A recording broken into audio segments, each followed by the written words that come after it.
Hey, how you doing? This is John, and welcome to John's Long Box. I'm here with Richard Embree of Forest Publishing.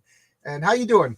I'm doing well, man. I like that intro, man. It was a lot of I like the trailer too. It was a lot of energy, and I Yeah, liked yeah, man. It was cool. I like how you did the movie thing at the end too, with like the credits. That looked I, cool. I, I got to give credit where credit is due. Neither one of them did I do myself, and neither one of them did I ask for. Hmm. Uh, uh, what Geeks Do Network sent me that trailer one day. He goes, "You need a trailer. I'm tired of seeing the numbers go up. That Borg number." Uh, Yeah. I got to say, Telepathic Bunny Cooper made an intro for me, but it was just like pictures of me. Hmm. And I don't know about you. I don't like seeing pictures of myself. You know what I mean? I like, that's Yeah. I was like, wow. this is okay, but I'm looking at your face, so I'm not really looking at me. You know, but I was like, could you do it with less me? And that one doesn't have any me in it, so that's perfect. But the my comic book, that jazzy, Kyle Prometheus just sent it to me one day. I Oh didn't, wow. so I got to give him a shout out. I Yeah. don't know if he does trailers for people, if he just liked me or whatever, but you know, I love that. And then at the end, I do an outro. Phantasmagora girl just made it for me one day. She's like, "You need a trailer." So, Wow. like I've been saying, this indie comic book community is everybody's pretty helpful. Yeah, Everybody, they are. It's just it's a whole thing of it's so big and it's so small at the same time. right? So, Yeah, and there's just the talent per person or per like 100 people is just, or even per 20 people is just freaking divide amazing. talent among everybody. We're all so talented. Yeah. Yeah, it's just crazy. Like I had this guy hit me up in a messenger and he's like, "Hey, are you interested in doing miniatures?" I'm like, "Oh man, I know those are expensive, you know?" And he's like, "Yeah, they're not that expensive." And then, he told me a price and what he's willing to do it for, and a payment plan. And I was like, wow. Because with my book, I was like, miniatures would be amazing. And it's like he's doing the code, so I can get my own people to print it out, or print it out myself, and I can always print it out, and I'm just like, wow. Like, and it's just, you're not gonna find those people like just screaming. You're not gonna find those people like at a warehouse job. You're gonna find them in this cool community of indie comics, a comics gate, of everything. Just everyone's having a good time most of the time. I should Yeah, say most of the time. most of the time. I just want to point this out since you brought up Mini, and I'm not trying to hawk my goods, although that always Yeah. Oh, you helps. got a mini? But you see this? Uh, Nice. Hit me up. I forget who reached out to me. I said that I would like to get like a 3D printed file, Oh, and somebody nice. reached out to me. Here, I'm going to make it big, you know, Yeah. and look at that. And if I could afford it, you could afford it. You know what I mean? And the Yeah. company was really good. They just made it. So I think for every campaign, I'm just going to have like a little downloadable. I have a 3D printer, but it's in my garage. It's too cold for me to print right now. Yeah. But I want to print them up. My That's friend, actually an idea. yeah. Yeah. So I can't remember the name of the company, but I know it's in my emails, and it was pretty quick. It took like 2 months, and then I messaged him like, "Dude," and the guy's like, well, "Yeah, you got to pay. You pay first, and then we." I was like, "Oh yeah, oh yeah." We Yeah. just talked on the emails. Ah, I yeah. money's got to be That's cool. exchanged. I forgot. Yeah, that's my Yeah. fault, not their fault. You know. So speaking of money, I got to ask you, how are you making a comic book and selling it for $5? All right. So there's certain ingredients in the sauce per se, right? Okay. First thing is 20 pages is very important, right? Because 20 pages, I can kind of afford the art with 20 pages, with payments and this and that, working with the artist, and working. It depends on the artist too. So, like, you guys got some pro guys that are like 300 page, and yeah, their books look amazing, but I need to go find a different kind of artist. And luckily, there are different kind of artists that are available and ready to go, and they're quick. They're quick. They're ready to go, and they do the story justice. So, Brian Brindley is freaking. He's a gunslinger, bro. He's knocking pages out. He's making it happen, and he's willing to work with me in the payment system we got. So that is one thing. That's one, like two. I would say that's like two elements right there, right? And then I only do one cover per book. Believe me, I learned that the hard way. Yeah, I love my covers. I have 5 covers. Well, 4 covers really, because one of them was the back cover, but people wanted the back cover on the front cover. But it was my first time making a comic. You know what I mean? And I was trying to go for like a Bronze Age aesthetic. So I hired some of my favorite artists from the Bronze Age, and it was a lot of fun, but very expensive. I'm only doing one variant cover for next issue. You know, I don't even do variants, because here's the thing: I could print more, right? So with one, I was able to print a lot. I still got ones ready to go right now, so I don't need to print it, because people like they print it to order, and now they got to print it again. So now that cuts into profit for 2. But if I just kept it one cover, print enough, not a crazy amount. You can't do a crazy amount, but realistically, in the next 3 years, excuse me, what is going to be how what is reasonable, right? So how fast am I going to make my money back versus what's going on, right?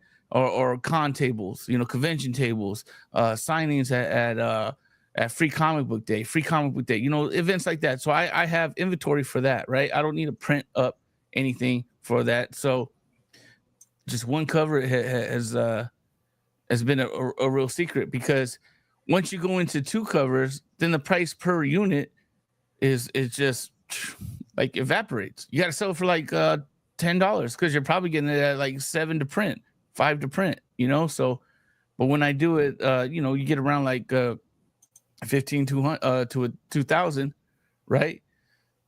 That's like $2, $3, right? So that's how it's happening. Right. And now I overprinted. I'm not going to say a lot. A lot would mean I printed too much. I overprinted. They're sitting on the table on the other side of the screen. Yeah. Because I'm going to launch issue 2 campaign soon, and I'm hoping some people want to get 1 and 2. But that's where I was like, okay, so when I launched 2, I don't want to, this cover didn't sell, we only have this cover available. It's like, nah, you want number 1, here's number 1. Because I agree with you. Keep it simple. I'm a construction worker. Whenever we start designing stuff, we always say, like, keep it simple, stupid. Keep it simple, stupid. Yep. Yeah, the acronym KISS, Yeah. But so that's where a lot of that mathematics comes in, those 3 equations, because this is what I see, right? And it's having a honest discussion with yourself. It's like, I'm a little guy. I'm not the big guys. I'm not the Billy Tucci's, the EVS's, the Shane Davises, and even the Eric Julys. Like, those are huge guys with huge markets and huge people, or huge fan base already in place to buy. I'm not them. So it doesn't make sense for me. Yeah, and they also have 10 to 20 years of a fan base that's been growing, and people that, okay, I got money set aside for when July drops. I got money set aside for when EVS drops. Right. I don't have that. We forget that, because Eric July just started making comics a year ago, but we forget he had a fan base 10 years doing YouTube. 10 years, I don't know about you, but I've been doing this for if not more. So I don't have that. So my sale is like, look, I'm trying to sell the story, because if you like the story, you'll come back to it. Like, it's not me selling. Who's Richard Embree? Richard Embree just right. I didn't even know what you look like until you came. Right. You see this little circle over here of your character? That's what I thought you looked like. That's me. That's what I look like. Valen is a little bit more charming than me, Yeah, but what did Woody Allen say? We always try to make things more perfect in art than reality. Yeah, pretty much. But I just want people to know the story. They know the story. They come back to the story. Well, and hopefully we have some pleasurable interactions on Twitter. Sometimes it's not so much, but what I'm noticing, though, John, is the unpleasurable interactions are usually from creators, like where we're just, I guess maybe it's approach or approach to content creation. With the unpleasurable interactions on Twitter is I don't respond. I just don't respond anymore, and then they go away. A couple of people, I don't know if I was in the wrong or if they were in the wrong. I don't know but a couple of people came at me and I reacted to them. And then I realized, you know what? This is like a fire needs fuel, and without fuel, this stuff. So I don't react anymore, you know, and I adopted two things. Don't react to obvious trolls. And two, take everything in the best possible light, unless I know for a fact that you know. So I you know. Yeah. Because there is some. A couple of people invited me on the channels just to fight with me, and I just I just tried to stay as nice as possible. Yeah. Sometimes I'm not successful, but I try. We're human. Yeah. But, so that's my advice to anybody. Don't fight on Twitter. I gave it up for Lent. Yeah. But I noticed that the people that are backing and my customers, most of them are, and when I say most, I want to say like 99% of them are happy with it. Yeah, I got issue 1. I enjoyed it. I cool. You know, I don't know what's going on with me, but I wouldn't touch sword and sorcery. It's fair to call this. Well, first off, let's. What is your comic before I talk about it? But it's sword and sorcery. Sword is like that fantasy sword and sorcery. I just wanted a hybrid of cool ideas and characters, you know. So it's a fantasy, you know. I would say it's. Do you play Dungeons and Dragons? You know what? That's the funny story. It's like I've always wanted to, but I just never had enough people around me to do it. So I like, you know, I'm just gonna make my own comic with a Dungeons and Dragons story that I would have liked to play. We were talking before we went live. You're about as geographically farthest away from me as possible, and still being in the country. Otherwise, I'd say let's play Dungeons and Dragons. Just because you're making this comic book, and that's why I bought number 1 because I'm like, hey, geez, it's $5. If it sucks, it's only $5. You know what I mean? I liked it enough. I'm back in issue 2, but that's part of the strategy, though. It makes me feel like a Dungeons and Dragons, you know. And that's funny that you never played.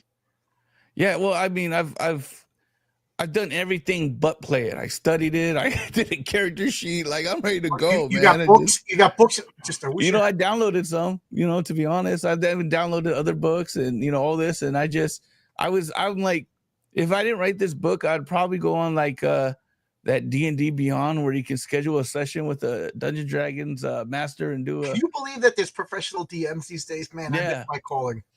I like it. Hey, man, you know, they're putting their time in and what, it's like $10 for like a 4-hour session. I'll play that as a tip, as a thank you. Yeah. And what is it, like 6 or 7 other strangers that you're playing with? That I never really did it, so I never got into it, but I could understand. I wouldn't mind paying, you know, that would just that'd be cool, you know, like if that person is setting aside their time is money, man. I went to a game store once and we painted miniatures and then we made up characters and we played like for like 40 minutes. Altogether it was like 2 hours. Yeah.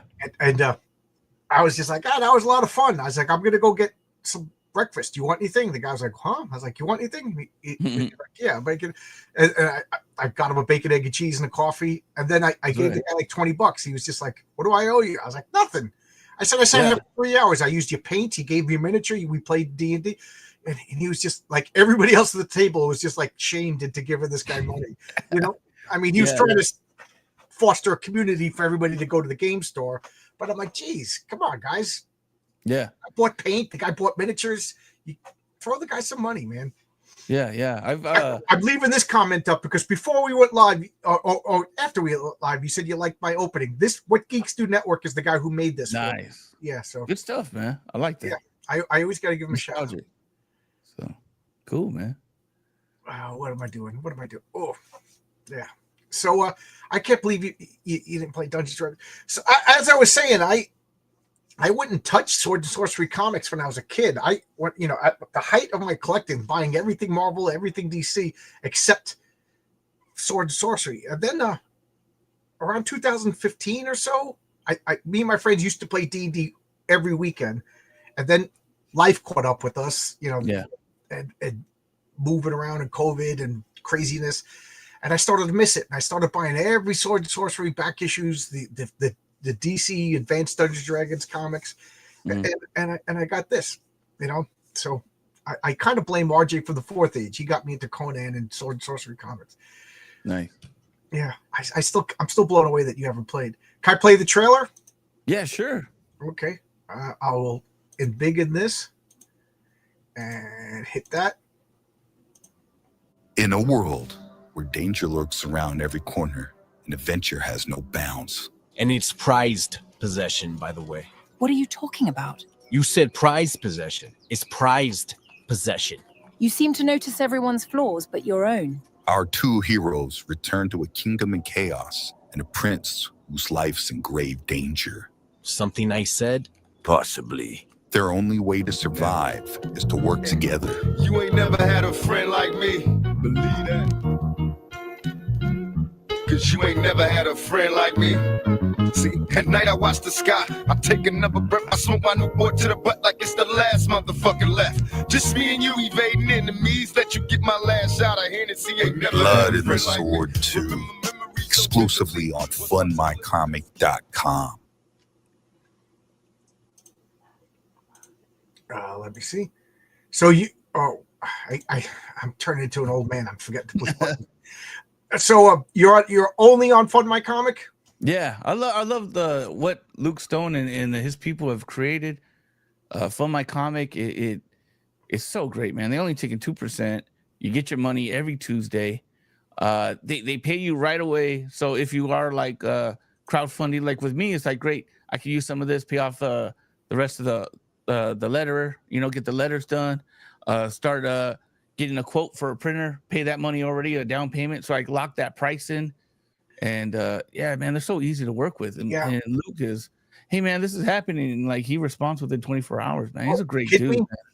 Like I sound like a broken record. I'm like, I don't know. Luke gave me his phone number. You know what I mean? And I'm like, Luke, I'm freaking out over here because I messed up the Stripe when I set up my account and I couldn't get paid. I'm like, this comic is done. You know what I mean? And Luke fixed it. Like I say to people, could you do that on Kickstarter? Could you imagine making a mistake setting up your Kickstarter? He'll probably help you, but not as fast as Luke. I mean, it would be a pain in the ass. You're gonna have to do this and that, and they're gonna hold money, and your campaign's on the line, and you got a deadline that you didn't expect that this was gonna happen. So it's and Luke was like, John, I know you. Just be quiet. We put us on a 3-way call with Stripe. Yeah. And Luke was just like, John, just shut up and let me talk. And I was like, okay. Because he knew I was crazy. Yeah. He was great. He was great. Yeah. Like speaking of getting paid, I turned off the payments. So all my money just sits in an account because I'm afraid of touching it. Oh, you can do that. I didn't know. I have that option. Just I manually have to go and withdraw money. Because I was out of work for 4 months and I was afraid I'm gonna pull this money in. Oh yeah, mixing your money with Peter's money with Paul's money, man. Mess it up. Yeah, so it just sits in the Stripe account, and then when it's time to pay for printing, I'll pull money out.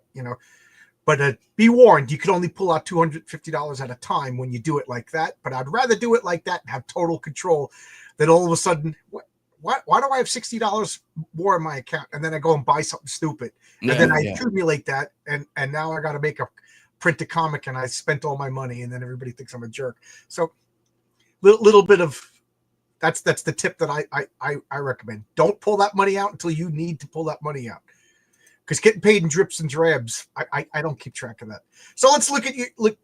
I can't even speak. Let's look at your $5 digital comic. So you're so excited, or you're so blown away that this man has never played Dungeons and Dragons. Well, that I got to say that came out of left field. But I am so sleepy because it's so cold out. And I work outside that I'm just chugging coffee. So I am just caffeine, and then about a half hour after I'm done, I crash and sleep like a baby. But could you see the passion in it, John? I wanted to play Dungeons and Dragons so bad. I created this book the Dungeons and Dragons fan will enjoy, so they can invite me to the game to go on the quest. Like, well, not I totally understand, because I play a superhero role playing game called Villains and Vigilantes. V&V as opposed to D&D.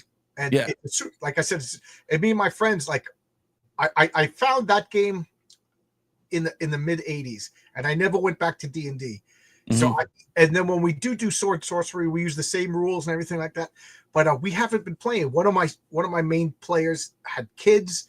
Another main player, I moved, he moved. Things our groups broke. So I'm like doing my comic as a way to get that role playing thing out of my. I want to do something creative. Either it's going to be role playing, making comics. Now I found a new group out here. We're going to play again. Nice. So you got a digital tier. That's awesome. I'm an old farty. I like my physical comics, but I understand people in Ireland don't want to pay $30 shipping. You know what I mean? So they got to get a digital comic. Yeah. And then $5 physical comic. I'm still blown away by this. I don't know how you're not in the poorhouse. Well, here's the thing too. I'll be honest, man. It's an investment. It's a pricey investment, and I'm fortunate and blessed to have a career that can take that chance. And I'll be honest too with the first comic. So here's how the Blood of the Sword kind of came about too. I launched one comic, The Last Goodbye. I already had the art done. I just didn't have colors. So basically, I was launching for to get it colored, to get it lettered, got it lettered by Eric Weathers, and to get it printed. Right, that's The Last Goodbye right there. Oh, The Last Goodbye. Okay. Yeah, so you had a comic before this called The Last Goodbye. Okay, yes, I misunderstood. Yes. Okay. So then I came out. I was like, oh, okay. I have the artwork done, and now I'm going to come out with this. I'm going to completely crowdfund it. But I didn't have the fan base. I didn't have the time in, even though I had enough trust with the audience and enough backers to back that. I didn't have enough for this Western comic. So it's like I spent a lot. Like, again, I spent a lot on 3 covers. Just it was just bad. And I ended up just refunding everyone their money that had invested or crowdfunded or backed at that time. I got squared away, and then I just kind of went away. And I was still watching comic book streams and stuff like that, but I wasn't really like promoting or really in the community, like just here and there. And I ended up playing craps. And craps, I don't know, do you ever gamble? You ever go to the casinos? No. I have what is known as an addictive personality. I won't gamble. I won't cheat on my wife. I won't drink, and I won't do drugs because I will not stop. Yeah, so I just get. If you know that about yourself, yeah. So anyway, so how craps came about is, got to go Walmart. Walmart's right by a casino. So I'm like, the wife always likes to go into check out the clearance aisle, check out this, check out that. And I'm just like, oh, dude, I just want to be home. I'm like at work like 10 hours a day. I want to be home. So she's like, why don't you just go to the casino, get a beer, watch the game, and I'll call you when I'm done. I'm like, all right. And then I started winning at craps. And craps is too complicated. Even when I do, I'll play gambling games with my friends. But I won't go to a casino. But craps, they try to explain it to me, and I'm just like, let's play poker again. Oh yeah, it's a little complicated, and it's like a little crazy, and it's still, the house always has the edge. Oh yeah. But I found out a little system: just get in, get out. Either you're gonna win big or you're gonna lose small. And yeah, man, I turned like 700 into like 3,000, 350. Like so. I had this money, and I'm just like, oh man, if I had this money. And it was crazy because now I had this money, and I'm just like, oh, I can fund the comic, I can do this, I can do that. And everything was about, now that I have the money, I can do comics. So that like that led me to believe that craps wasn't my passion. Comics was my passion, because anytime I had money, it's like, oh, I can finally do that comic, I can finally do that comic. So that like kind of led my heart to go where it needed to go. And then like I'm sitting there and I'm playing Conan, and the whole mango came about, by my daughter not wanting me to kill an alligator on Conan Exiles. And she's like, because she just loves animals. So she's like, Dad, don't kill it. It's my friend. It's my friend. And I was like a little bit annoyed because I needed leather. So I'm like, if it's your friend, what's his name? And without hesitation, John, she's like, Mango. I was like, and then just the freaking creative sparks, like that was the creative spark that I needed to really hop back in. It was just like, yo, Mango, humanoid mango, and then I started thinking about Skyrim. I started thinking about all the Dungeons and Dragons novels that I read, and it was just boom, like it came to me. The magic was there, and now it was just calling up the right people, putting the magic in play, putting the magic on paper, and getting it done. And it's been a wonderful experience. And like me, you have a full-time regular job, and you're a writer. You don't draw, you don't color, you don't do that. No. I pay people. I'm a professional payer. Yeah. That's what we are. Everybody on my team made money on my comic but me. Yeah. Yeah. But here's the thing. They made the money, and that's great because talented people deserve to get paid. Yeah, I feel bad. I wish I could pay them more. Yeah. But now we own something.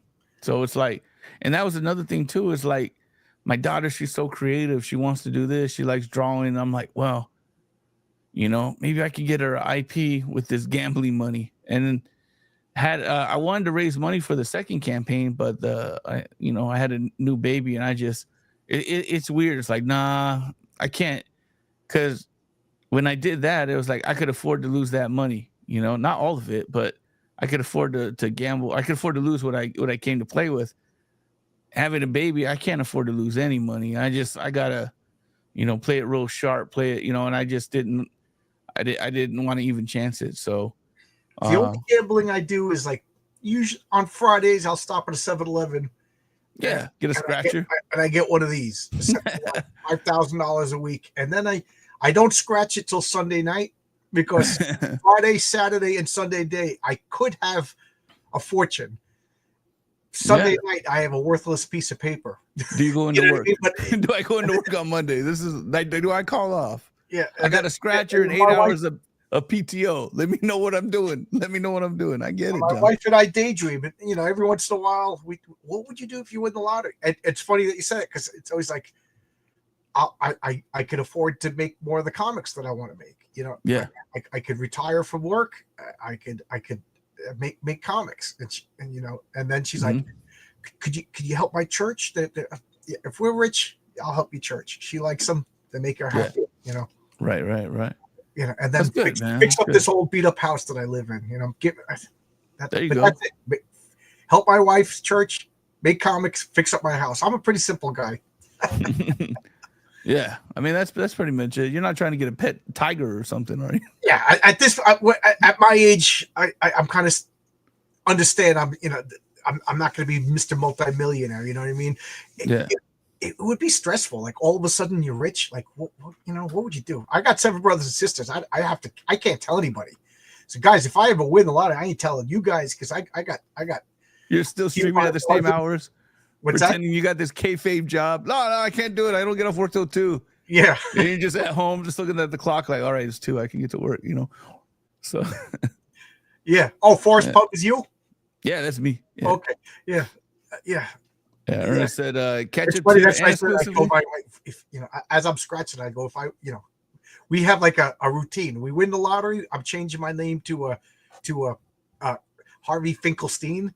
And then so in the newspaper, when it says Harvey Finkelstein won the lottery, and they show a picture of me and my wife, we're like, oh my God, they look just like us. My brother, oh man, yeah, they look just like us. Just have a lawyer on standby. Have that paperwork already drawn out. So if it happens, it's just signatures away. It gets submitted to the court. I said, we win the lottery, get the cats. We're going to a hotel, because we're gonna have my cousins showing up at the door. That's what I said too. I was like, if I did that, I'd probably like get the Mexican, mask, the wrestling mask, the lucha libre. Just me, the wife with the mask on, the dog has the mask, and just the whole family, the lucha family. Because I think someone did that. They put a mask on.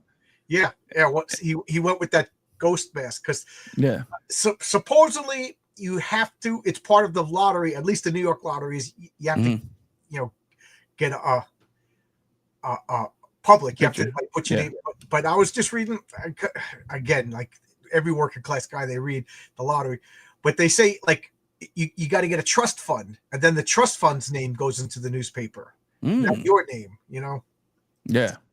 Because I read some guy in North Carolina, he only won like $360,000, and he was murdered before he even cashed in the money.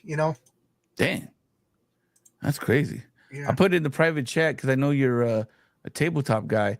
One of the guys I had on my classy talk was DM Blackwell, Okay. and he has like, if you're a fan of the $5, man, he has his now it's like $7, but it's a PDF of his game system.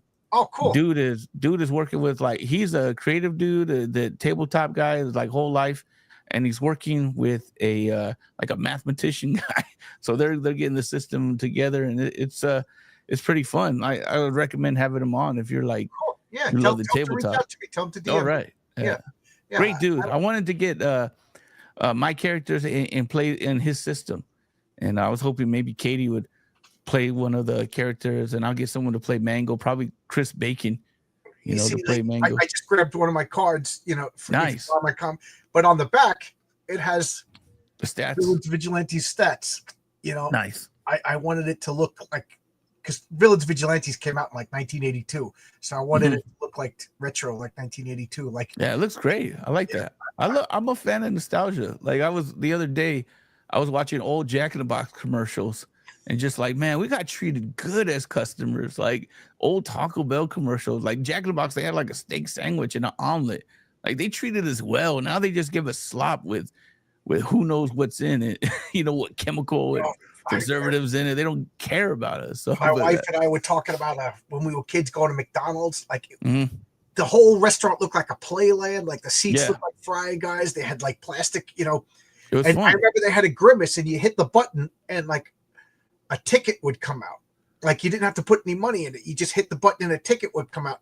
And most of the tickets were worthless, but every once in a while, you'd win something for free, and it was just like, you know, some bullshit thing. But a little kid, Yeah. it was the greatest thing in the world. You know, It was something. It was great marketing. It made you want to go back. and now you go to McDonald's, you're happy if your order isn't messed up. Like, how low have our standards become? You know, oh, you go to McDonald's, oh, I got my fries, I got my burger, yay! You know, Yeah. you're just expecting incompetence. But Robert F. Kennedy's going to bring back the beef tallow, so the fries and stuff will taste good again. Ooh, nice. That's my biggest hope for the future, is all the because nothing tastes like it used to taste. White Castle doesn't. Oh, you don't know White Castle. Yeah. White Castle doesn't taste as good as it used to taste. I mean, we're suffering with like Taco Bell meat doesn't taste the way it used to. I don't know if you have Del Taco out there. They don't. No, taste but I the lived way. in Albuquerque, and I've been to Del Taco. $2 Yeah. all you can eat pancakes. That got me through college. Oh wow, they don't have those no more. Yeah, but They it had don't. nothing. Oh, we used to go to Del Taco, get the $2 all you can eat pancake. It was a freaking taco place that served pancakes. Oh, Yeah, I don't remember that. That was before my time. Well, like I said, that was Albuquerque. That's still far away from you. Yeah, I'm in California, so Yeah. it's You got In-N-Out Burger, right? yeah, which is crazy because I like In-N-Out, but it's not like, there's a place out here in like Riverside County called Baker's, and Baker's just, man, I like it more than In-N-Out, man. Is it a smaller chain? It has like probably like 15. It's a franchise, you know, but it's like only in the Riverside area. But they have this deal. It's a burger, fries, drink, and a taco. And the taco meat tastes like the old And the Del taco? Taco. Yeah. And the taco. That's And right. it's like under $10. And it was just, dude. And then they if you want a medium size, they say mama size or papa size, large size. So it's, dude, it's, what do you want to do, man? It's a beautiful thing. I want to take my wife to Albuquerque. She's never been there because there's a couple of places that are only in Albuquerque, and then they have like New Mexican food is different than Mexican. Like, there's Mexican food from Mexico that is not what we guys eat. Most Americans, we eat Tex-Mex, and I love Tex-Mex. Mhm. And then you can get authentic Mexican food that is delicious, but it's different. And then there's New Mexico food that is just, it's not quite Tex-Mex, and and I only get, and I crave it, and I try to cook it out here, and I get stuff flown out here every once in a while because I have a craving.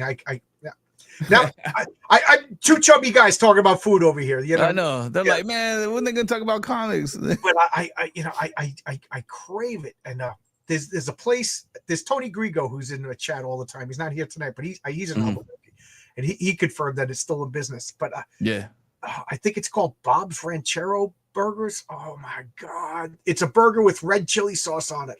And when I say red chili sauce, everybody immediately thinks it's salsa. No, it's like a marinara sauce, but made out of chilies. So instead of tomatoes, it looks like spaghetti sauce, red chili sauce. You know, some people call it enchilada sauce, but oh my God, my mouth is watering thinking about it. And it's so freaking hot, your lips burn, but it's not painfully hot, and it's like a smoky red chili sauce. It's so good. My mouth is watering thinking about it right now.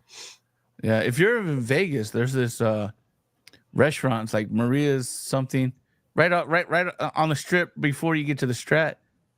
Man, they had the best tamales. I don't know if you like tamales, but since Christmas, like I got their tamales. I thought it was on Vegas. I'm like, oh, it's on. I mean, it's on the strip. The tamales are like $5, $4. So I'm just thinking they're still going to be little. They just ranked up the price, right? And Dirty Patty says, "You two, I'm eating right now." Imagine if we were talking about buying comics. They might be buying comics right now. Well, I don't know about you, but I used to go to the comic book store on Wednesdays. Yeah. And then go to I'm going to go to McDonald's. I'm going to every week I went to and I would sit in the parking lot and read comic books with a Whopper or a Big Mac or White Castle. You know what I mean? That's the times, man. Comic books I love that. It was like my time to just concentrate on the Avengers, a taco. You know, I married, not married, single, dating. It was just like Wednesdays. I'm going. It's me, couple of hours, chit chat, talk about Batman fighting Spider-Man in the comic book store, and then sit in the parking lot and eat. You know, and it was just like, don't cook for me tonight. I'm going to the comic store. You know, I missed that. I missed that.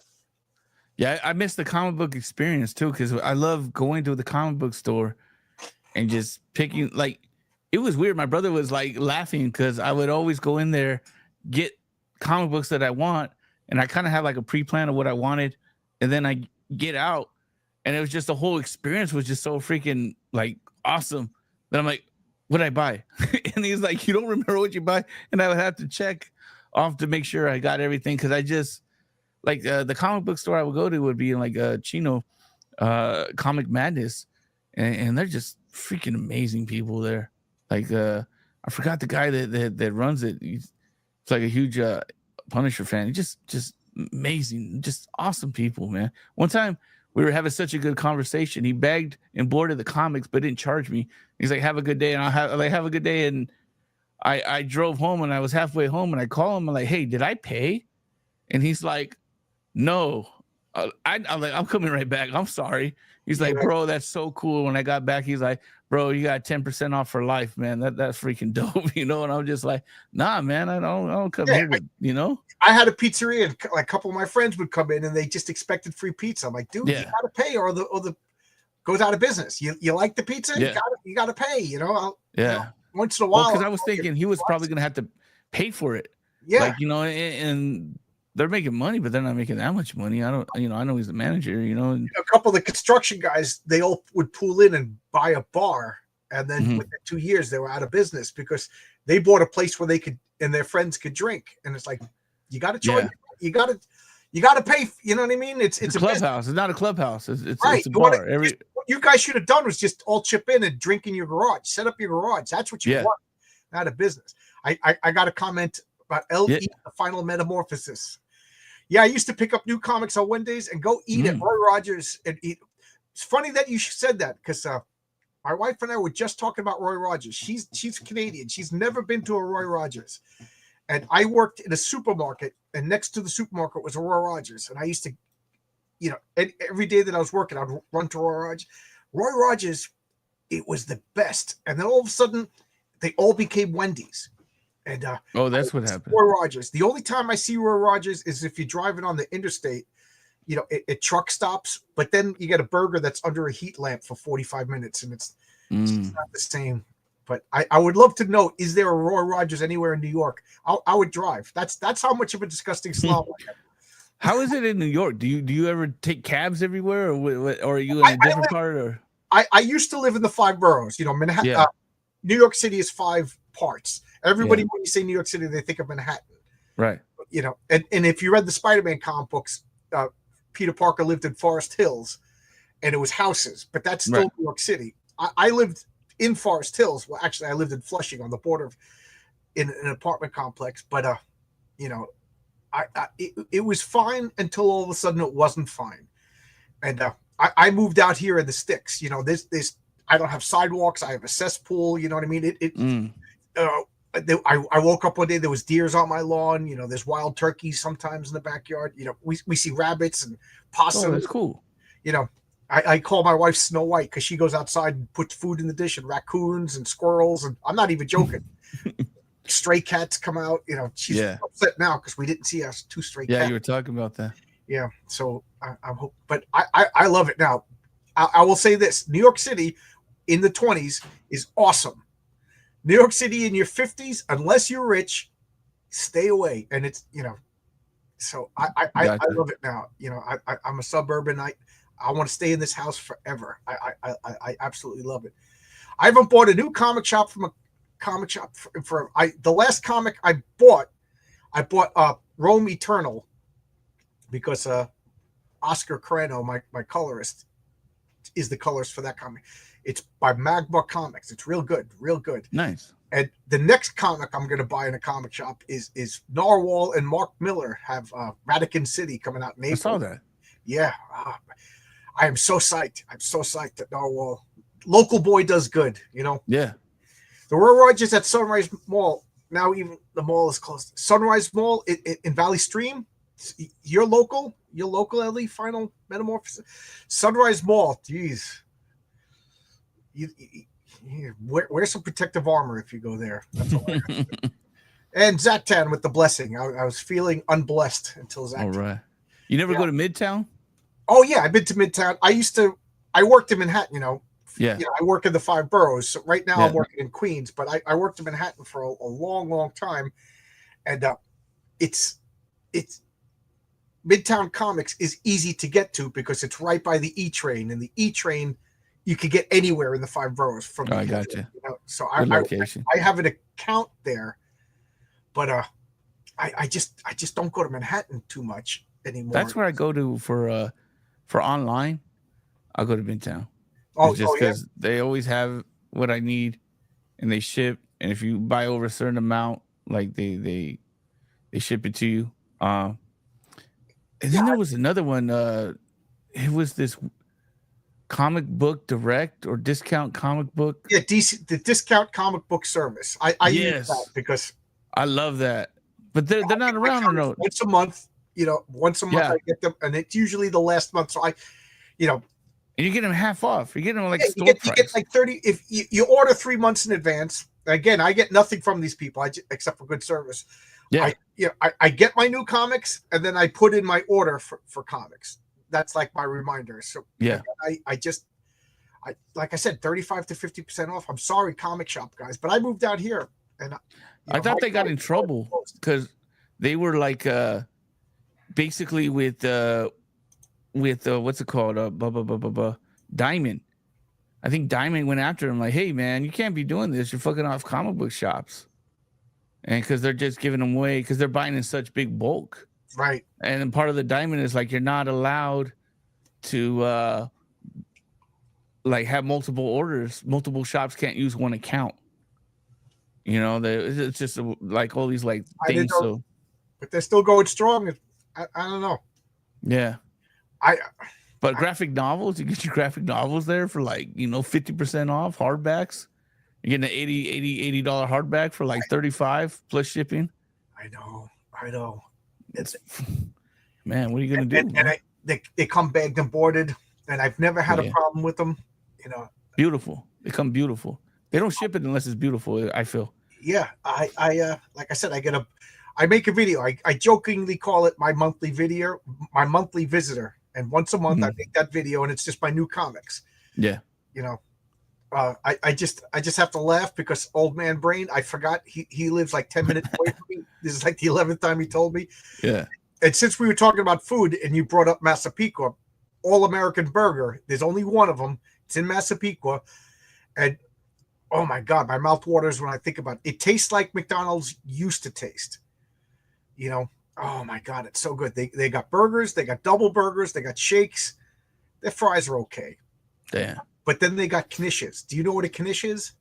Nah. It's such a New York Brooklyn thing. It's like a Jewish food, but it's a potato, diced up potato, like with like a crust. So it's a little square, and it's potato, and it's such a New York Jewish thing, and it's so freaking awesome.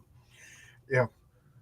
That's cool. Old Dirty Man. Fatty says, John, which shop is that across from the Empire State Building? Forbidden Planet. Because I used to go there when I was across from the Empire State Building comes down, and then it like expands into like a city block, and there's just like a mall, and it's Forbidden Planet that is all around it. And Forbidden Planet used to be so good. It had like 2 locations, and I used to go there, and then all of a sudden I went there one day, and it was like a ghost of its. I think it's Malls are dying. It's sad. I love to go in the malls, but what is it? Internet, e-commerce, Amazon just destroyed them. Yeah. Apps. Yeah, and I'm guilty too. It's just, Well, everything is a. This is what I think too, John, and I want your opinion on it as well. Man, it costs so much to go outside. Gas. Then when you go outside, you got to eat. Food prices are snack prices. Everything's expensive, so it's just cheaper to. Hey, I could get what I want and stay home. Yeah. Plus, and cook at home. It's just so expensive to go out. Then it's like I gotta buy new clothes to look nice. It's just, man. I love being home. I have everything I want in this basement. When we bought the house, it's a small house, and this basement is as big as the whole upstairs. And when we, with the real estate agent, I told the real estate agent I wanted either a garage or a basement because I want to make a game room. And this house, you can see it has a garage from the outside, but I'm like, the garage is small, but this could work. And the price was good, and I liked that it was off the beaten path. And then she's like, you want to see the basement? I was like, there's a basement? And we came, it looked like Silence of the Lambs. It was just old and dirty and rotten, and there was like one swinging light. Just made shit. And my wife was like, you could have the basement. I'm never coming down here. And now, it is. John had his project. Yeah. It took me about 9 months, and I never want to leave. When I was out of work with the broken neck, I sat in this chair for 4 months, and I could easily do it again for 20 more years. We got. I'm sorry. I'm talking about food and this that I've neglected the chat. So what do you think of the Superman trailer? What do you think? You're the guest. What do you think? I'll say after you. I love like Superman. Richard Donner's Superman is just, it's fucking magic, bro. Like there's nothing gonna be like it. We need to just stop comparing things to it. I'm interested in seeing it. I know sometimes trailers could be misleading. So I'm definitely gonna go see it. Probably I'll probably see it on streaming or just buy the Blu-ray. It's so hard with 3 little ones going to the movies. It's it's not just even my worth wife it. and I. We love going to the movies. Yeah. I used to love, I'd go to the movies by myself, but with the 3 kids and this and that, it's I wait for them to get tired and then I pop in a movie in the Blu-ray. I got an 85-inch TV with surround sound, so that's what I do, man. Over there. Yeah, so I saw it. I liked it, but I'm jaded, so I've been fooled before. Yeah, you know what I mean. So I'm gonna, I want to like Superman. Superman is my favorite, but I really like Crypto showing up. The guy Gardner looked silly as hell, but I gotta say that I can't think of the actor's name. Lex Luthor looked sinister, and you know what? I actually like the 2 actors who played Lex Luthor and Superman. They kind of have the same bone structure. I kind of like that casting, playing off each other. One's powerful, in a physical way. One's powerful in a mental way. I know. I kind of like, but I'm not going to allow myself to get too carried away yet because I've been burnt too many times. Yeah, I'm neutral on it. Yeah. Hey, Michael Bancroft, how you doing? Mike Bancroft is one of my favorite people. I love this guy. He's awesome. We have a different problem here. I hate going to shopping centers because they're always so packed. Wow. In Australia, wow. We went to there's a mall the Walt Whitman Mall, right? It's like 10, 15 minutes away from me. And my wife and I go there once in a while because they have an 80s arcade, and it's like $20 a person, and you get a little wristband, and you all day long you can go in and play pinball. And so, you know, we joke around like 80s day, you know, she'll take off work, or if I'm off work, and we go to the food court. You know, I always joke. I said, you got to put your hair in a scrunchie and wear like a pastel shirt. You know, I'll wear some high Cavarici pants. You're gonna get pulled over for you know, they're gonna think you're ditching.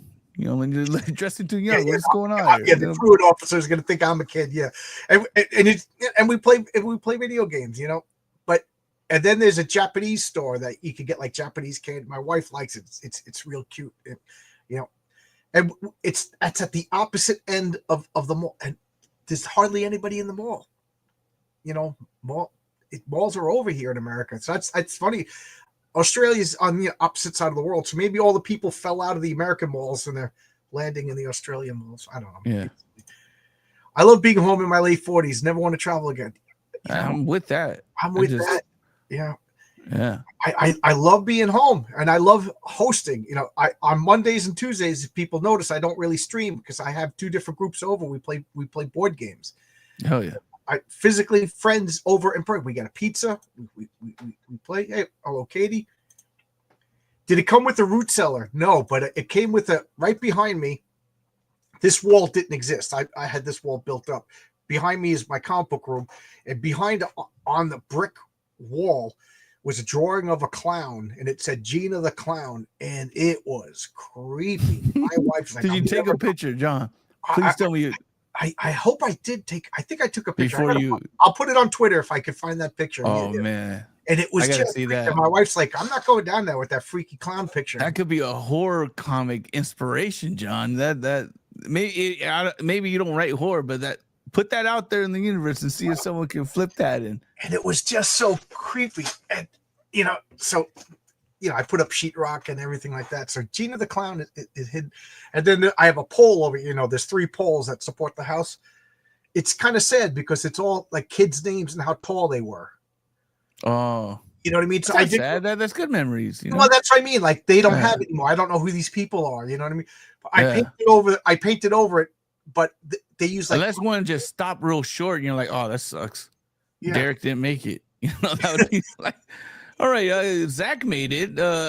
Janet made it, but Derek is. And then it says Rachel. Either he's a midget, or he didn't make it past first, man.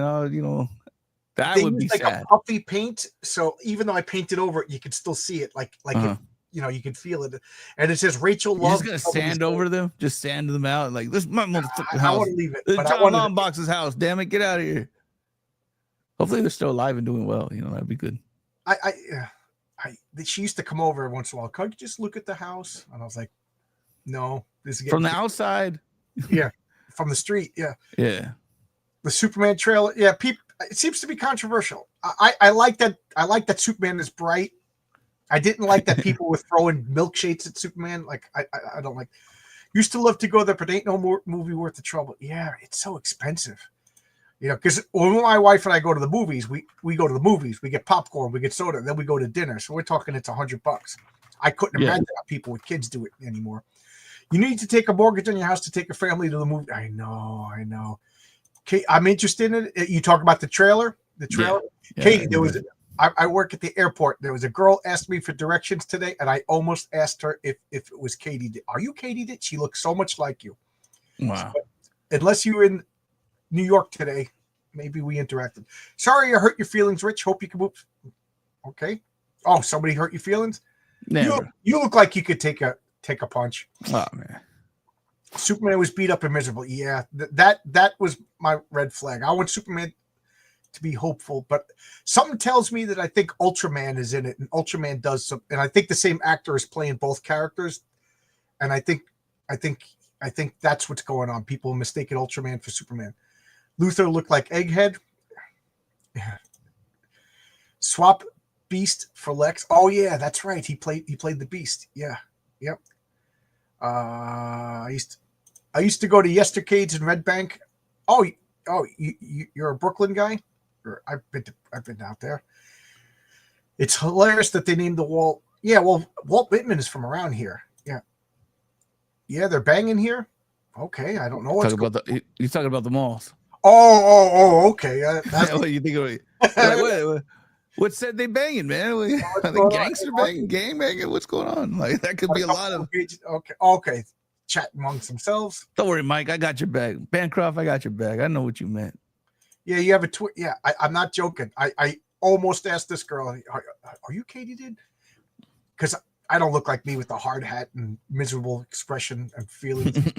You know. Do you have any stickers on your hard hat, like a Superman? No, I don't, because you don't want to give away your identity as John Longbow. Place and or you know, like a lot of guys, like they'll polish their hard hat and stuff like that. Like today, I had to lay down on the ground and get underneath the machine to work on it, and then you get like grease on the hard hat, and then guys will polish it and clean. I'll just grab another one. You know what I mean? So yeah. But it's these safety guys. I'm laying on the ground with my head underneath the machine, and these guys will bend down with a flashlight to see if I'm wearing a hard hat. I'm like, what's gonna hit me? I got this much clearance. You know, my nose is touching the top of the machine. There's nothing that I could bang my head on, but whatever. My friend helmet. As soon as I said it, I knew somebody was gonna. I didn't expect that from you, Michael. I expected Marcus, anybody else but you. Michael surprised you, man.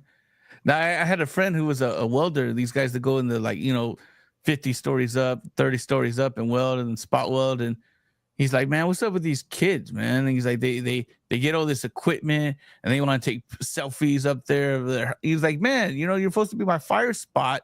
Freaking watch out for me, man. You're over there taking selfies of yourself, like doing a TikTok. Like, man, I'm like dangling enough 30. What are you doing? And he's like, dude, these kids care. They get this expensive equipment and they think that it's like they're the jewelry or accessories or like Jordans. He's like, bro, the guys in my crew, you got guys like that.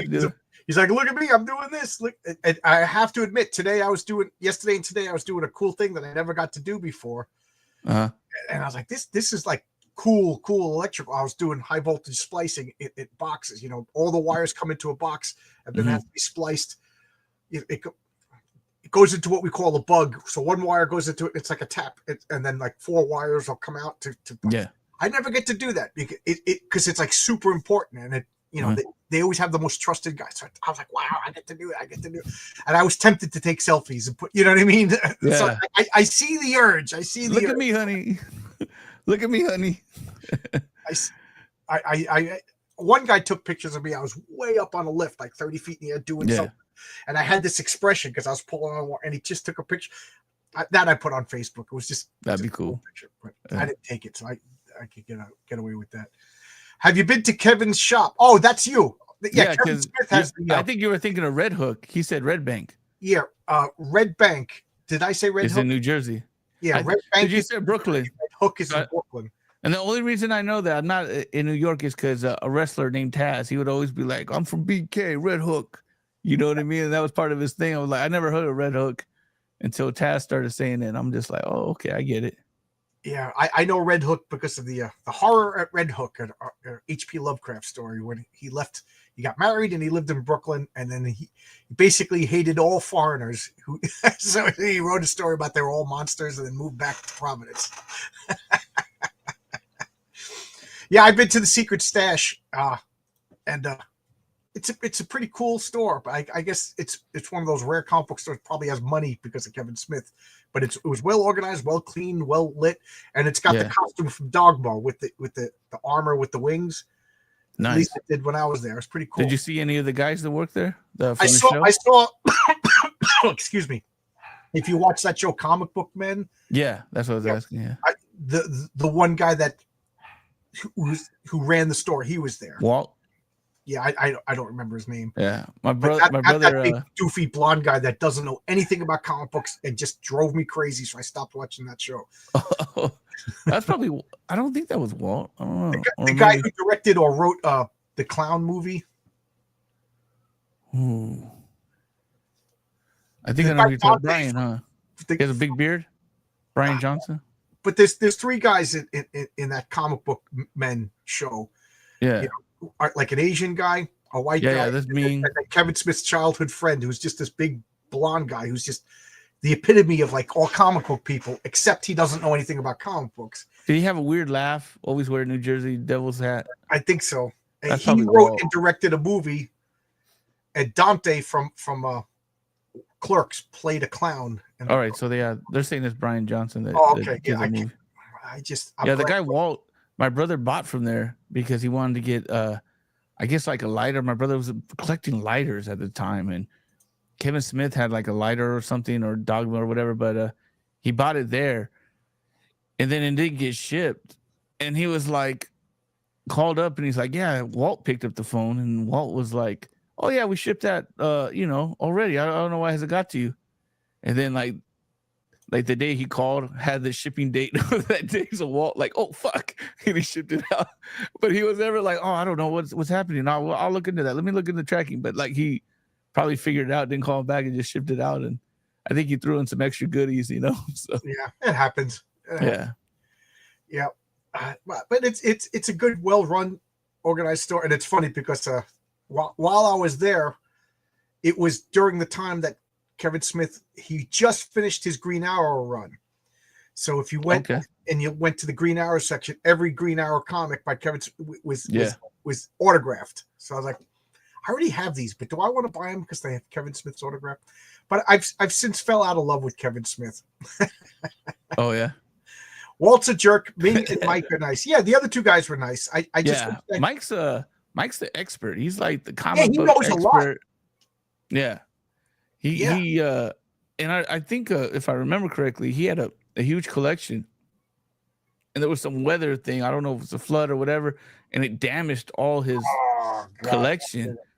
And so he was out trying to buy keys, and people were donating to go out and buy some keys that he had that were like essential, but he got wiped out. It was really sad. Oh, that is, I hear stories of people losing their comic collection. And then 3 days ago, I heard the opposite story. There's a guy, big muscle guy that we wait for the train. He's a principal of a school, and he's built like the Hulk. No, wow. And he's into comics. He bought a copy of my comics. We're always talking about comics. And he says his brother-in-law, who's an a-hole, just always a get-rich-quick scheme guy. He bids on storage units. People abandon their storage units. Oh yeah. So he bid on this. It's not even open. You know what I mean? It's closed. They're not showing you anything. And it was filled with comics. Amazing Fantasy 15. Wow. Sensation. The guy, he's got like millions of dollars worth of comics. So, I'm like, the guy's not even into comics, and now he has like amazing. And me and Keith would like, we've been dying for that comic our whole life. Clerks 3. Oh my God. Hey, Matt's starting trouble. I'm surprised his wife let him on the internet. It's okay, Matt. Clerks 3 was annoying at first, but when you won me over in a fitting end to the, I gotta say, hey Matt, I don't want to say anything bad about Kevin Smith. I'm trying not to say anything bad about anyone, but when did he just start crying? I guess when he lost weight, he just started crying on the internet, and I don't know. Yeah, all the old fashioned. I think with he started. Didn't he used to be real straight edge, and then like he started smoking weed and got emotional, and I think that would just lack of testosterone because you're getting older and not really working out. I think that like had an effect on him. And then he almost died too. Like he had a bad heart attack. Yeah. So I can imagine coming back from that and the loss of his parents, the loss of his dad, his mom. It's and if you're like in that Hollywood world and you're not doing like self-care and whatever you need to get your head right, I could see him like just like just being emotional due to just all this stuff building out.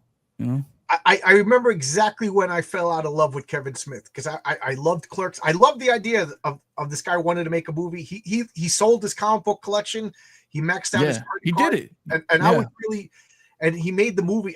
I'm sure people could correct me, but he made the movie for like less than $20,000, and then he made a career out of it. I admired that. I really did. But what got me was when he was he did a Spider-Man and a Black Cat comic, and it was like years in between issues, Mm. And he was just like, oh, you know, other stuff makes more money. And I'm like, dude, commit to the bit. You're writing a comic, you're writing a 4-issue series. You know, that just annoyed me that Hollywood guy, oh, it's more profitable for me to make a movie. Dude, sit down and finish the script for a movie. Sit down on a Sunday, you know what I mean? Take a day off, write the script, you know. And, well, that's why Bruce Willis was like roasting him. It's like, bro, you don't even know, like, you're a director, your assistant director is doing everything. You don't know lenses, you don't know vocal, you know what I mean? Like stuff that and Bruce Willis is like, you know, he's the man, bro. Like, you better come. He's worked with a lot of talented people, and they had like a clashing, you know, because Kevin seems like a real passionate, creative guy, but he's not a technical guy. And right. Bruce Willis is both. Like, he's like, no, I know I can do your job and my job and the producer's job, and you know, guys like that, they probably felt like their time was being wasted. So, yeah, I'm trying. What Bruce Willis was in a movie with Kevin Smith? Or Kevin Smith? Yeah, it was. It was the one with Bruce Willis and Tracy Morgan. It was like a cop out. I think it was Cop Out, something like that. Yeah. Yeah, it was supposed to be like a couple of dicks, like what is his name? Marky Mark and Will Ferrell did a movie, and Kevin Smith was supposed to direct that. And then Kevin Smith, it was Cop Out, directed another one, and they Terry Dodson drew it. And I remember it was funny because this was back when Kevin Smith would argue with anybody on the internet, and he was bragging because I wrote a Black Cat comic that was a top seller. And right under the first comment, this was back on message board days, I said, you wrote a Spider-Man comic that was a bestseller. I mean, It was Spider-Man and Black Cat. It wasn't, you know, so calm down a little bit. You know what I mean? If anybody writes a Spider-Man comic, you got a pretty good chance of being a good, because people like Spider-Man. So knock it off, Kevin. You know, it's not like you took like a Shocker, wrote the Shocker and made a best-selling comic book because it's so good. You wrote. It's like bragging. Oh, I wrote a Batman comic and it's a bestseller. Calm down. Yeah, I wonder if that mental fatigue of because he would take on like all challengers on the internet, and then you know, the internet in real life, you're like, damn, like some of that stuff probably gets to you, and then like real life happens, and you're just dealing in a Hollywood world where there's just craziness. But I think when him and I enjoyed the most when him and Scott Mosier would do Smodcast, and they would just laugh for 2 hours, just talking, shooting the breeze, and that was amazing, man. And then they got Tusk movie from just their episode of just them, just two friends just chopping it up. I thought that was brilliant. That was the Kevin Smith. I was like, dude, this dude's cool. I went to go see that Jay and Bob anime thing because he had select screenings in like LA. I'm sitting right behind what's that guy? Neil Gaiman and stuff, and Kevin's wife, because they had a section in the middle like reserved, and Kevin's just in the back with just smoking weed with Jay. So it was cool, man. That was like the Kevin that was cool, man. It was cool. Zach that says you really need to pick your battles on the internet. Yeah, man. If anybody remembers DC, they used to have a website. I don't even know if they do it anymore, but they had message boards, and my name was Food Eater Lad. If anybody, I actually, somebody made a Wikipedia page about what a horrible prick Food Eater Lad was, because I was like, actually, you're wrong. Actually, you're wrong. I was that guy. And you were the Simpsons. And then I went to the Newsarama and the Outhousers, and oh my God. And then I remember I was up all night, like, oh my God, somebody was wrong on the internet. And I literally couldn't sleep. And my wife's like, get over it, John. We're fighting over the internet. Yeah. And I was like, it's like one of those comments that just cut me to the quick. And then I stopped. And then I don't know. I guess the Trump election got me feisty again. And I'm like, I think got everyone emotional. Yeah. And I'm like, I'm not fighting with anybody. You know, that Keanu Reeves, he says, if you say 2 + 2 = 5, you're right. You know, as long as you're not saying anything like cross the line, go ahead. Yeah. Say whatever you want. Say whatever you want. It's America. Yeah. Yeah. Fat Man on Batman was cool. Babylon. Yeah. That was like telling Steve Dave. Yeah, now he's got to be skinny man on Batman, right? He's not fat. He's not fat anymore. Yeah, but that was I would listen to that and just play poker, like for 3 cent, 1 cent to 3 cent poker hands, you know, and just have a just a big glass of water and just play it and just, you know, that was hours and hours of entertainment. That was fun. When you say play poker, like you friends around a table playing poker? No, online poker. Okay. Because I where it's like a penny to 3 pennies buy-in. So I know my basically Bancroft is a like a pro poker player, but I won't play with Bancroft. Man. Yeah, I like my money. Yeah, I like my money too. Yeah. I like I said, I like playing I got fake gambling games, you know, like I got board games, Las Vegas, Lords of Vegas, and stuff like that. Mm-hmm. You're playing with fake money. That's a lot of fun, but I work too hard to you know, throw gambling. To me is just throwing money at strangers. Well, poker isn't gambling. That's like, oh dang, that's crazy. Poker is a skill. Yes, it's a skill. It's math. It's reading people's emotions. And I have the worst poker face. I you know, my uncles used to play poker, and then when you got to be a certain age, you were allowed to play with them. I'll never forget when I was allowed to play poker with all my uncles and grandparents, and you know, and these guys cleaned me out unmercifully. And I didn't really, because I'd be like, you know, I'd get the 3 aces. Well, like $75. They were like, I'm out. Poker guys, they just anything that how you lean forward, you know. Right. Oh. Yeah. I everything I do must be a tell, you know. Not this time. Oh. My son, he's like, he wanted to make a cameo. I was like, not this time, buddy. Later. Great. But my grandfather, he wants to say bye. He's saying bye. Bye. My grandfather, this guy had a poker face. Yeah. You know, he didn't smile in real life. He didn't smile in poker. But even with the poker face, so I was listening to this FBI guy. He's like, you can have a poker face, but your body reacts. Everybody has a tell. Yeah. And that's, how do you breathe? Do you breathe? And it's stuff you can't control. Like, do you breathe? How do you breathe? How do you posture your body? You know, he was talking about this guy. He always has this. He's like, but look at his thumbs. Sometimes they go in, sometimes they go out. So let's see how aggressive. If he's aggressive when his thumbs are out, then we know he has a good hand. So if he's holding and his thumbs are out, then you know what I mean? It's like there's little things that it's like, you guys break it down, and the guys will just buy in just to see how guys react, catch them fishing. Yeah. Gathering information. It's worth the ante. That's the game. That's the game within the game, with money at because because I'm smart enough to figure out the probabilities of the cards, but I guess I'm not good enough to observe it enough, because I'm too in my head all the time, you know. Yeah. Zach-Tan has a really interesting question that I'd like to ask Michael Bancroft, since he's watching. How do you do it? Because Michael Bancroft, I know he goes into tournaments and plays, you know, so you got to be at a level. But does internet poker it's got to be a different game? You know what I mean? Because it's not like the avatar of me has like a tell. You know what I mean? The tells in the betting. That's what I would notice. Oh, Bancroft might be able to speak on it more, but what I would notice, the tells in the betting, like,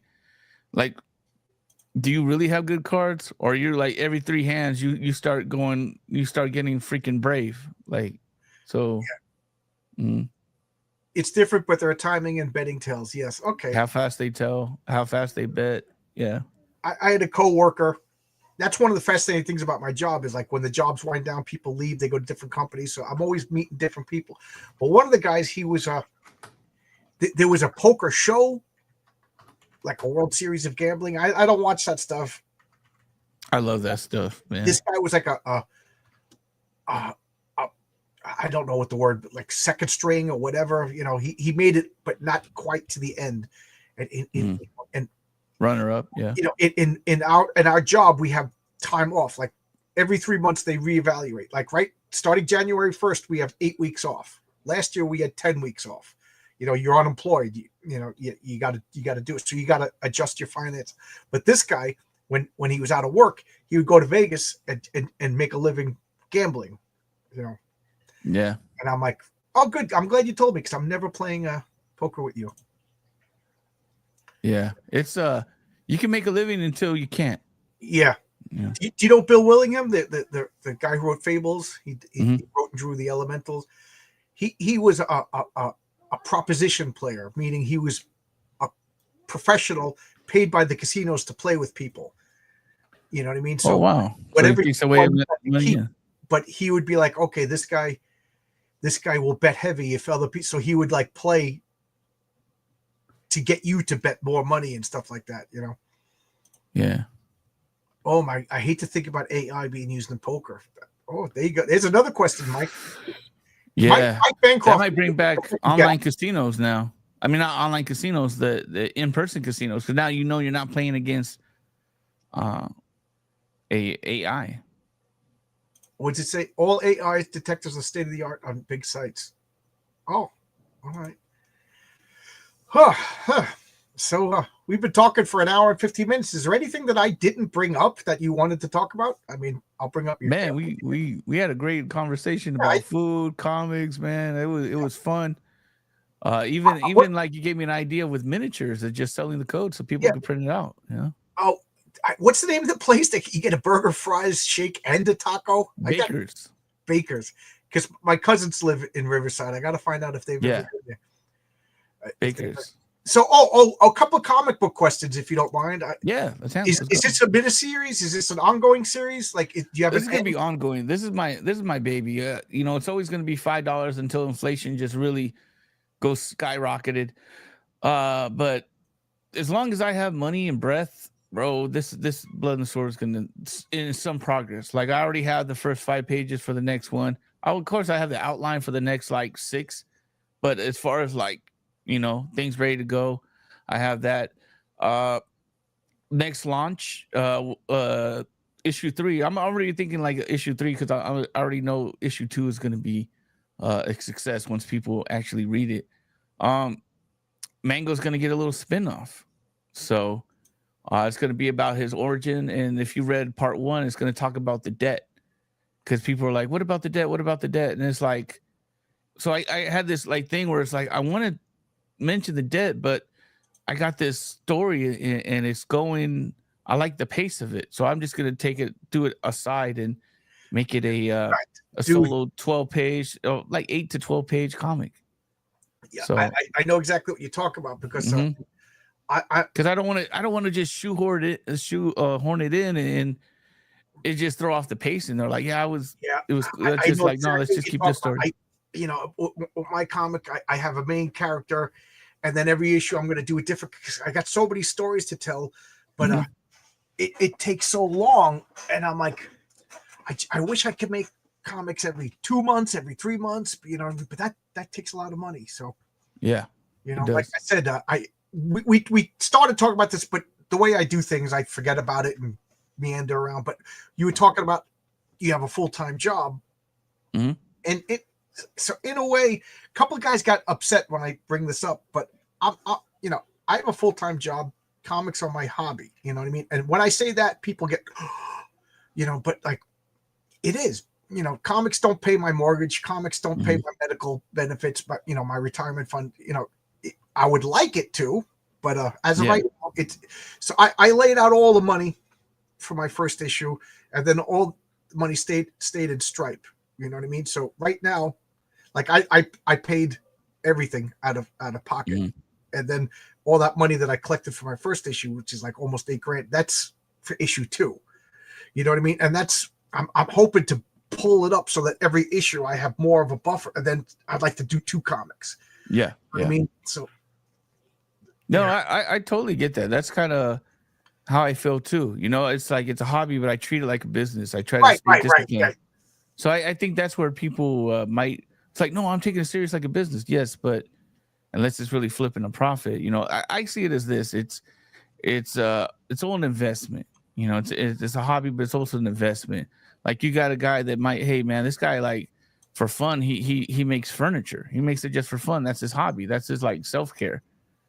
Is he making a living off it? No, but is he selling it on the side and making a little extra cash off it? Yes. So when it becomes what pays the mortgage, then you're a professional. So I totally get it. Like that's how I see myself too. But like I'm like you, the goal would be to let me create something that could generate enough income to where I don't need to do the 9 to 5. But I still might even just do the 9 to 5 just for the medical, to be honest, or some kind of 9 to 5. Well, I think I'm 2 years away for medical for life.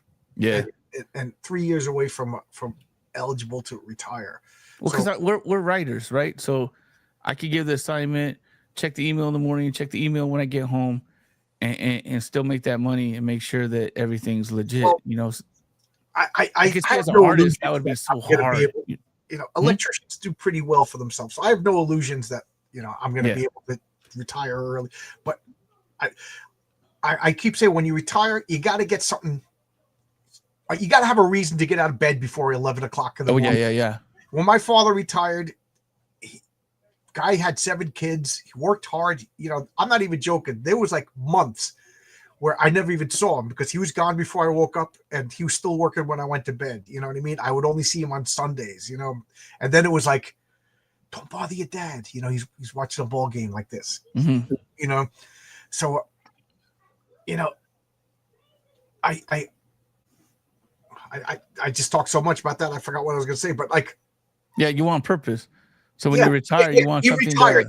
He didn't have a hobby because he never had time for a hobby, and he just watched TV, got fatter, and died of a heart attack. You know what I mean? It's like, Dad, play golf. What a way to go out. Yeah.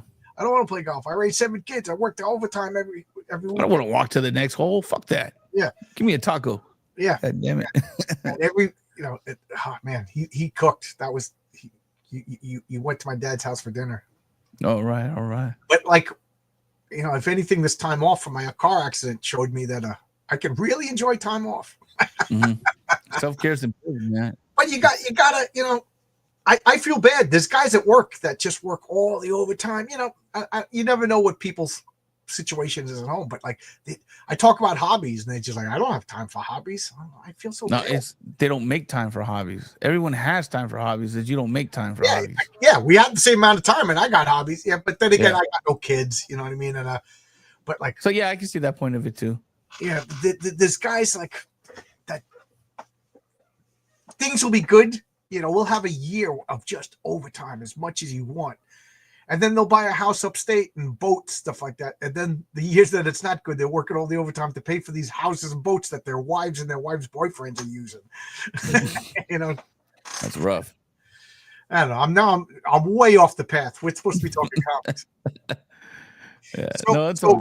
Who lives in California that could take Richard up and teach him some D&D? Oh man. I live so far away from everyone too. I just gave up on it, man. I'll probably just, I put in the private chat for Drive-Through Comics Horde Wars with Blackwell, DM Blackwell, and I told him, like, dude, I want to play a game, and he's been so kind and so always offering to go on and play and host it and DM it. Of course, that's what he does.